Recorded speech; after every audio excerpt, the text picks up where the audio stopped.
O último assunto desse capítulo e o último assunto dessa disciplina são colisões.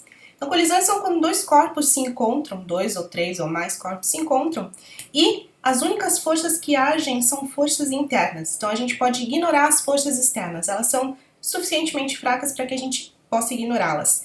Isso significa o quê? Se não existem forças externas, o momento é conservado. Então, o momento antes da colisão é igual ao momento depois da colisão. Então, isso é muito útil não só para colisões macroscópicas, por exemplo, entre bolas de bilhar, bolas de sinuca, mas também colisões microscópicas. Isso dá umas coisas muito interessantes.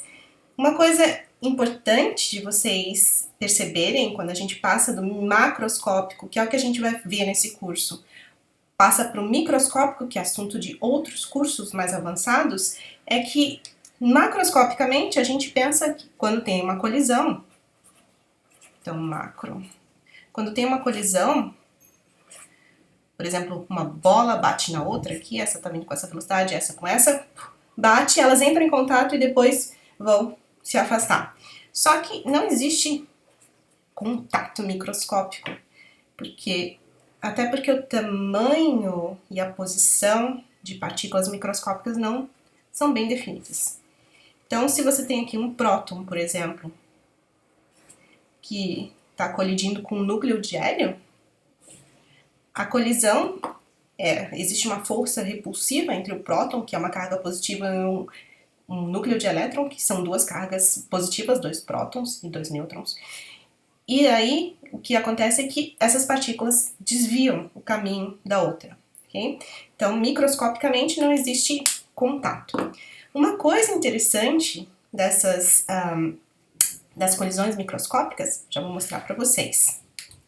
Aqui está uma coisa interessante, é o espalhamento Compton, que é quando um fóton, uma partícula de luz, passa por um gás de elétrons livres, então, por exemplo, no metal, e ela é desviada. O que acontece é que a energia do fóton muda, então o comprimento de onda e a frequência desse fóton mudam.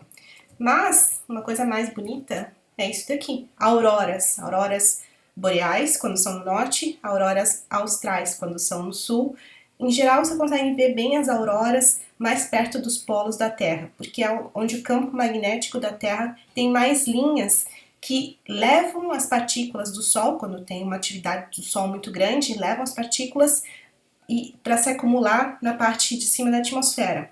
O que acontece? Na atmosfera tem muito oxigênio e nitrogênio. Essas partículas com alta velocidade que estão vindo do Sol, que são desviadas pelo campo magnético da Terra, elas colidem com o oxigênio e o nitrogênio da atmosfera, na verdade, da alta atmosfera, e acabam excitando os elétrons mais externos. Esses elétrons mais externos vão para uma camada mais eletrônica mais externa, certo? Lembram dos níveis de energia lá da química?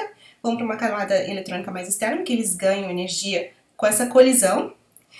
E como a densidade é muito pequena ali, eles ficam um tempinho ali e depois eles não colidem e devolvem essa energia para as outras partículas. Não, eles desexcitam radiativamente. O que significa isso? Eles voltam para a camada de mais baixa energia e emitem um fóton. Um fóton é luz. Então, eles emitem essa luz por causa dessa transição eletrônica, eles emitem fótons sempre da mesma cor, dependendo de qual é essa transição eletrônica. Então, esse verdinho aí é uma transição que a gente chama auroral do oxigênio. Então, isso é uma aurora boreal. Colisões de partículas com outras partículas. Aqui é uma outra foto de aurora boreal.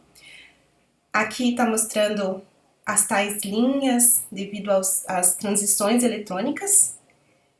E aqui está mostrando onde que essas auroras se formam. Aqui tá vendo, é um avião comercial e elas se formam bem lá acima na atmosfera. Então isso é legal para o pessoal da meteorologia. Isso daqui não é muito diferente do que acontece em nebulosas extraplanetárias, nebulosas que estão na nossa galáxia e nebulosas que estão em outras galáxias. Que são essas fotos bonitas aqui, talvez vocês já tenham visto algumas dessas. Essas daqui são fotos de grandes nuvens de gás, por isso que são nebulosas, que não estão aqui no sistema solar, estão bem fora do nosso sistema solar. Essas daqui em particular é o destino do Sol, quando o Sol morrer. Então, quando o Sol morrer, vai acontecer isso. O núcleo dele vai colapsar, ele vai jogar fora as camadas mais externas, e essas camadas mais externas vão virar um gás ao redor dele, que vai se expandir aos poucos. Então, enquanto ele está suficientemente próximo, essa parte que colapsou aqui no centro, que vai ser uma anã branca, uma estrela chamada anã branca, vai começar a ionizar e excitar os elétrons dessa nuvem de gás que está ao redor do Sol, ok? Essas daqui são as chamadas nebulosas planetárias. Não tem nada a ver com planetas, é porque as pessoas achavam que pareciam planetas. Mas esse é um tipo de nebulosa. Então, de novo, por causa de colisões de elétrons que estão livres ali com átomos ou íons na nebulosa. E existem outros tipos de nebulosas, por exemplo, essa nebulosa aqui, por exemplo, é uma nebulosa causada por uma supernova, que é quando uma estrela de alta massa morre e ela expulsa as camadas externas, não assim lentamente, como vai ser o Sol, mas com uma onda de choque, então é uma coisa bem rápida, bem luminosa. Às vezes uma supernova dessas tem a mesma luz de toda uma galáxia tem 100 bilhões de estrelas. Essa daqui é uma nebulosa de formação estelar, que é onde nascem estrelas novas, e todas elas, vocês podem ver nessas imagens aqui, todas essas cores diferentes, são cores diferentes por causa de transições eletrônicas diferentes de diferentes átomos. Então a gente consegue saber quais são os átomos que existem nessas nebulosas, porque a gente entende as colisões entre os elétrons, e daí, claro, que não é só com a mecânica clássica, mas precisa de mecânica quântica, mas a base de tudo são essas colisões de elétrons com átomos, e a gente consegue descobrir o que tem além do nosso universo sem precisar pegar as coisas, levar uma sonda para esses lugares, coletar o material e trazer para a Terra para analisar o material. A gente faz tudo observando o espectro, que é como que essa energia da luz que vem dos astros chega até nós.